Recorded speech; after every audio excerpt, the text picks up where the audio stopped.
कल्पना कीजिए, एक ऐसा युवक जिसने चोरी की, झूठ बोला, माता पिता का दिल दुखाया, जिसे उसके ही परिवार ने घर से निकाल दिया।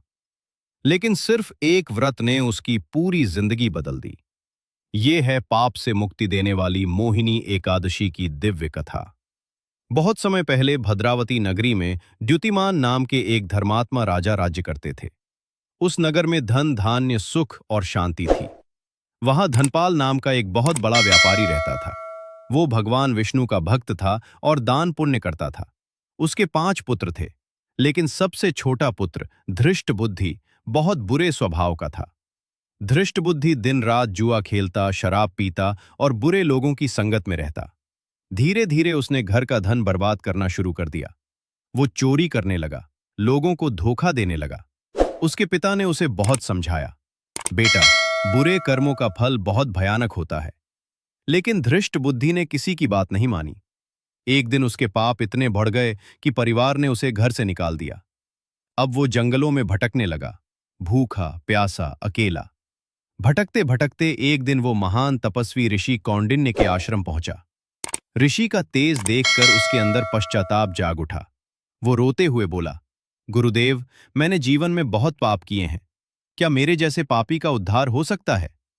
ऋषि मुस्कुराए और बोले, हर पाप का अंत संभव है, यदि सच्चे मन से भगवान का स्मरण किया जाए।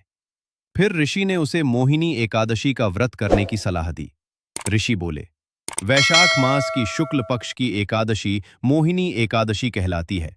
यह व्रत सारे पापों को नष्ट कर देता है। धृष्ट बुद्धि ने पूरी श्रद्धा से व्रत रखा। उस दिन उसने भगवान लॉर्ड विष्णु की पूजा की, रात भर भजन किया और अपने पापों के लिए क्षमा मांगी।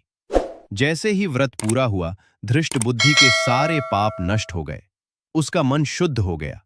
उसके चेहरे पर दिव्य तेज आ गया। कहा जाता है कि मृत्यु के बाद उसे भगवान विष्णु के धाम में स्थान मिला।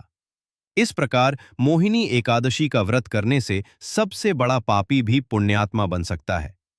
इस कथा से हमें शिक्षा मिलती है कि कोई भी इंसान कितना भी बड़ा पापी क्यों न हो, सच्चे पश्चाताप और भक्ति से बदल सकता है। एकादशी का व्रत मन और आत्मा को शुद्ध करता है। भगवान हमेशा अपने भक्तों को दूसरा मौका देते हैं। अगर आपको ये दिव्य कथा पसंद आई हो, तो भगवान लॉर्ड विष्णु का नाम कमेंट में जरूर लिखें। ओम नमो भगवते वासुदेवाय।